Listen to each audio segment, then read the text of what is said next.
এই যে বিচার ব্যবস্থা, বিচারালয় আইন, যে আইন দিয়ে কোর্ট কাছারিতে বিচার হয়, এই বিচার ব্যবস্থায় কি মানুষ শান্তি পেয়েছে? এই বিচার ব্যবস্থার উপরে মানুষের কি আস্থা আছে? কোন মানুষের আস্থা আছে? নো। যার টাকা আছে তার জন্য বিচার আছে, যার টাকা নাই তার জন্য জামিন নাই। জামিন হলেও কিভাবে ঘাটে ঘাটে ঘাটে টাকা দিয়ে বের হইতে হয় খবর নিয়ে দেখেন। শুরু হয় টাকার খেলা।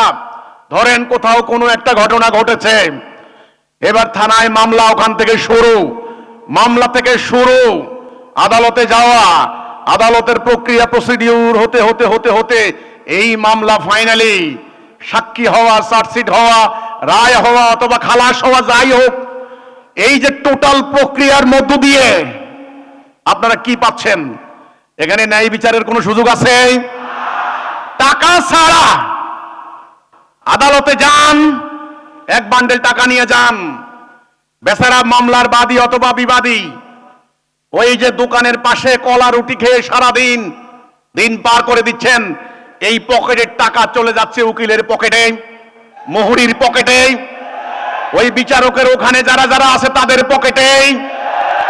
এক কথায় ওখানে আরেকটা সিন্ডিকেট। এইবার যদি জেলখানায় কেউ থাকে, এইবার এখন নতুন সিস্টেম চালু করেছে, পিসি দিবেন, পিসি। আপনার সন্তান যেমন বিদেশ থেকে টাকা পাঠায় আপনাকে, এখান থেকে জেলখানায় টাকা পাঠাবেন। টাকা যত বেশি আপনার ওখানে ভিতরে তত আরাম। টাকা নাই, ওখানে নরককুণ্ড। স্বাধীনতার পর 1.5 কোটি মামলা হয়েছে ছোট্ট একটা বাংলাদেশ, বর্তমানে 45 লক্ষ মামলা পেন্ডিং। আজকে আমাদের সম্মানিত সুপ্রিম কোর্ট, হাইকোর্টের বিচারকরা বলছেন সুপ্রিম জুডিশিয়াল কাউন্সিল তৈরি করবেন, তাহলে সরকারের হস্তক্ষেপ থাকবে না বিচার বিভাগে, কেউ পারবেন না। কাজেই আমার কথা হচ্ছে এই বিচার বিভাগ অর্থাৎ এই বিচারিক সিস্টেম, আমি সিস্টেমের কথা বলছি। আমি আদালতের বেঞ্চ পাল্টাতে বলি নাই, বিচারককে পাল্টাতে বলি নাই, আদালতের সংখ্যা কমাইতে বলি নাই, আমি সিস্টেমের কথা বলছি, আমি জীবন ব্যবস্থার কথা বলছি।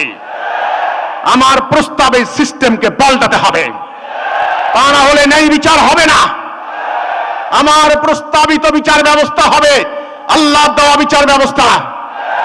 সেখানে বাদী বিবাদীর কারোই কোনো টাকা খরচ করতে হবে না। বাদী বিবাদী, মামলার আসামি ঘরে ঘুমাও, ঘরের থেকে গিয়ে তুমি আদালত মোকাবেলা করো, মামলা মোকাবেলা করো, তোমাকে আমি জেলখানায় ঘুমায় মানে আজাইরা খাওয়ানোর দরকার নাই। কাজেই আমাদের প্রস্তাবিত বিচার ব্যবস্থা হচ্ছে এই আল্লাহর দেওয়া বিচার ব্যবস্থা, যেই বিচার ব্যবস্থা আল্লাহ রাসূল কায়েম করেছেন।